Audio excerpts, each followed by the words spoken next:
gagawin ko, yung receiver niya. So dun sa isa, yung ginamit ko ay yung engineering plastic. So PVC na lang yung gagamitin ko dito sa isa para mas madali. Mahirap kasi butasin yung lalo na pag walang vice na pangipit na dun sa engineering plastic.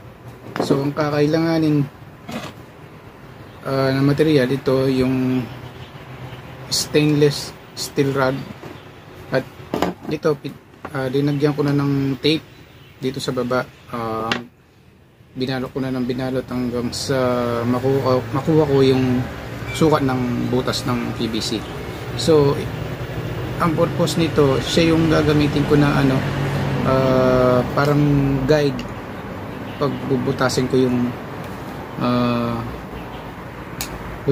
yung PVC dun sa bolt at saka dun sa barrel. So ang gagawin ko ngayon, lalagyan ko ng epoxy, pupunayin ko ng epoxy to, tapos siya yung pinaka magiging receiver. Yun. So umpisahan ko na. So ganun din, epoxy din yung gagamitin. So ito pala yung gagamitin ko na bolt nya, or yung pellet pusher, or yun. Na bili ko to $80 Taiwan. So ito yung niya dun sa mga door lock. So kinuha ko, ito yung gagamitin ko na yung material niya parang alloy, hindi siya stainless, isang alloy, tsaka dito alloy. So may screw dito na natatanggal ito, i-screw lang. So parang ganito siya, ganyan ang gagawin ko na bolt.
Ito yun na. So ang ginawa ko, pinukpok ko lang ng pinukpok ito para gumalaw, so para matanggal.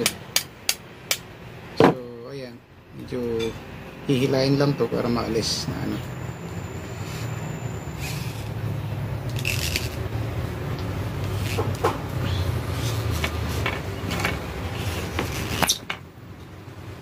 so ayan, bali ganyan siya.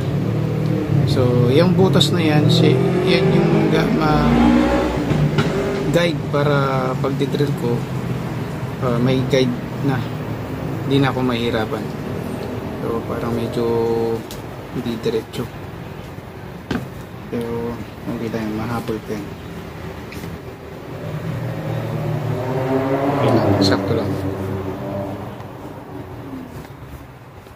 So dapat makinis yung para pag pinuk ko maalis, matatanggal, hindi kakapit. So balikan natin, patuyin pa natin, medyo malambot pa. So, balik tayo sa receiver.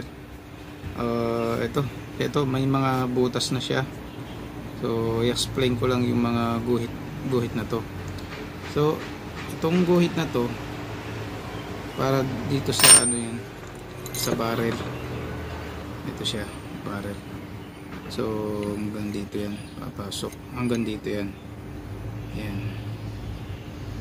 Tapos yung dito naman hanggang dito para sa ano to,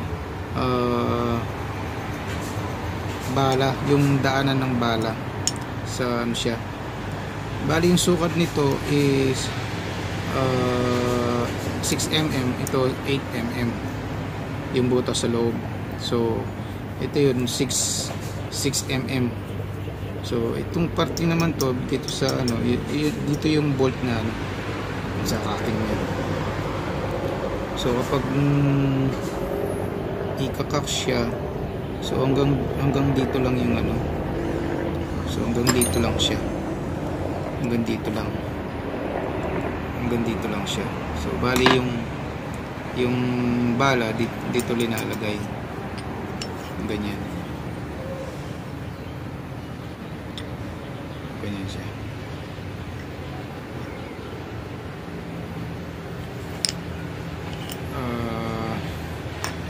May mga video at mga picture akong kinunan kung paano ko ginawa itong mga binutasan ko ito, tsaka yung mga ano, ito yung cocking handle nya. Ganito siya. May screw siya, lalagay ko saglit, pasok lang ng ganun. Tapos yung cocking action nya ganito.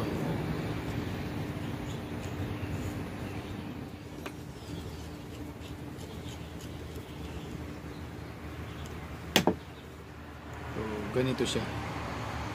So ihilayin lang ano to para tumaas. Tapos dito ilalagay yung bala. Tapos yan, tupo lang doon. Ganyan siya. So